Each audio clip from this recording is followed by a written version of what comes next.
Okay, so we're going to start off the our tying with our hook. It's going to be a size 2 Gamakatsu SL11 3H.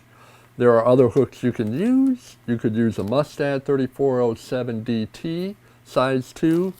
You could use a Spirit SW07 size 2. Any of them will work. I favor the Gamakatsu. I think they have a sharper point on them. We're going to start here with our thread right in the middle of the shank of the fly, and we're just going to carry it back.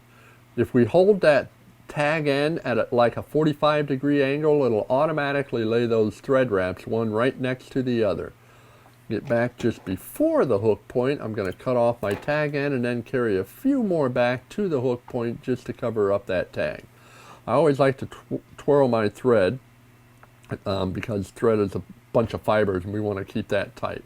Now I'm going to measure this fly about 2 hook shanks. I'm just going to come back up here to the front, and I'm going to peel the feathers in front of that, and I'm going to cut off that excess. You see how I left a little bit of, there's just a little bit of quill hanging out there, okay? So probably the same color. I'm going to lay that right next to the fly, twirl our thread, make sure it's good and tight. I'm going to come in here. I'm going to tag that in, kind of make sure that it's laying back the way we want it to. Make sure that's tagged down good. Now I'm going to take my next feather. Just going to measure it the same length as the last one. Grab up here, strip the barbels back off the shank of the fly. Cut that off. I'm going to hold it up, make sure I still have it the right length. Yes, I do. Just going to tack that against the side of the fly. Hang that, hold on to that material. Loosely wrap it, make sure that it's doing what I want it to do. Actually, it wasn't so good. So just unwrap a couple wraps, reposition it, make sure you've got it in there where you want it, where it needs to be. See, everybody can have problems on occasion. And this feather seems to be giving me a few. There we go. I think we got it now. We're just gonna couple loose wraps. Once again, I'm gonna make sure that it's doing what I want it to do. And now we'll go ahead and tighten it down. Okay, much better. Gonna come back here to the point of the hook. I'm gonna take my flash material. We're using the Minnow Back Ice Dub Shimmer Fringe. This is Pearl Olive. And I'm just going to take, it doesn't take much, maybe half a dozen strands. Hard to really tell you the number because they're so fine. It's such a fine material. I just pull it out, cut off what I want. I want this not to extend beyond the feathers on the back of the hook. I want it to come a little short of that. So I lay it on top. I can see it's just short of where I want it. That's perfect. I'm going to twirl that line again because it's kind of flattened out on me and loosened up. Just tag that in. I'm going to cut off the top of that material and we're good to go. Next material is going to be our marabou. So I'm just going to take a little tuft of marabou here and lay it on top. Right on top of that. I want it to be about halfway back on those tail feathers, okay? Tag that in. Tag it good and stiff once you get it on there. Cut off the feathers. Now I'm just going to build a little base. I want to lay those down, make sure that they're held in there good, okay? Now we're going to take another piece of marabou. We're going to hold on to the tips, the center quill, and just kind of stroke it back a little bit. I'm going to have those facing forward and I'm going to tack that in. Okay, I've got it tacked in. Now I'm going to lay it back.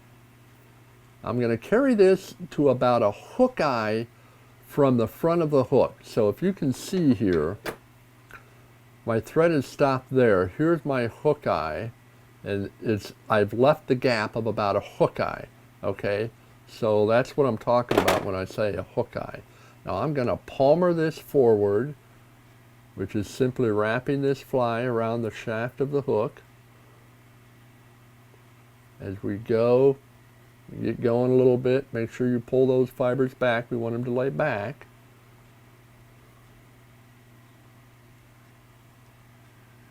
You can see how it's starting to build a nice little body back there. That's perfect. That's exactly what we want.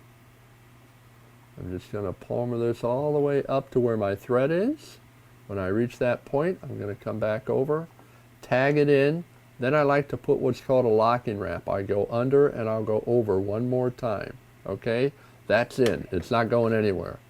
I'm going to cut off those fibers and just kind of push everything back so I get it all laying back and tag it down. All right? Here is our last piece of material. Again, it's the same fibers we used on the same feather we used on the tail, which blew away.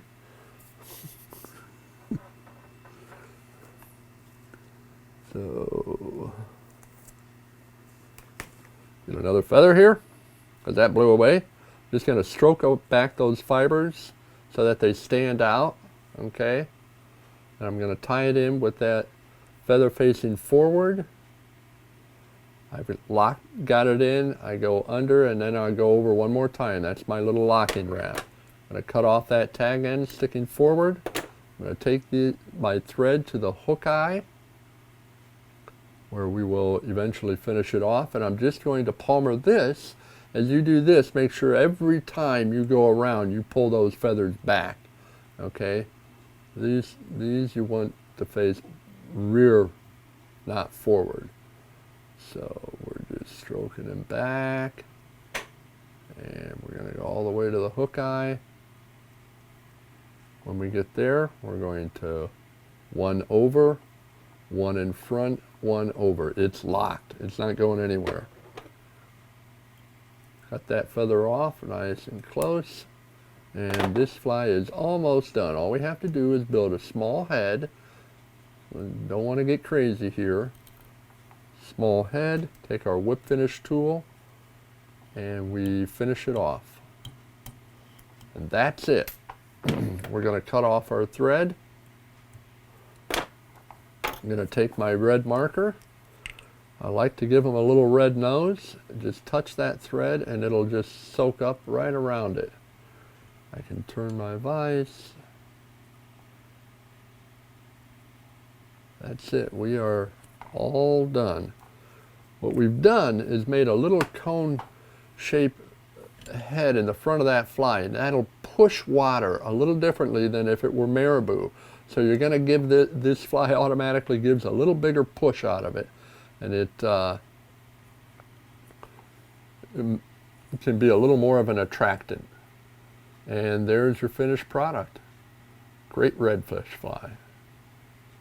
Hey there, it's Joe Simons, one of the co-founders here at Salt Strong, and have you claimed your free pack of these irresistible Slam Shady Paddle Tail lures? We designed this lure with over 12,000 serious inshore anglers, including many full-time guides, to go out there and catch more redfish, more speckled trout, more snook, more flounder, more inshore saltwater slams. And if you want a free pack to try out a sample yourself, click down below right now. We have one free pack per angler while supplies last. Click down below right now.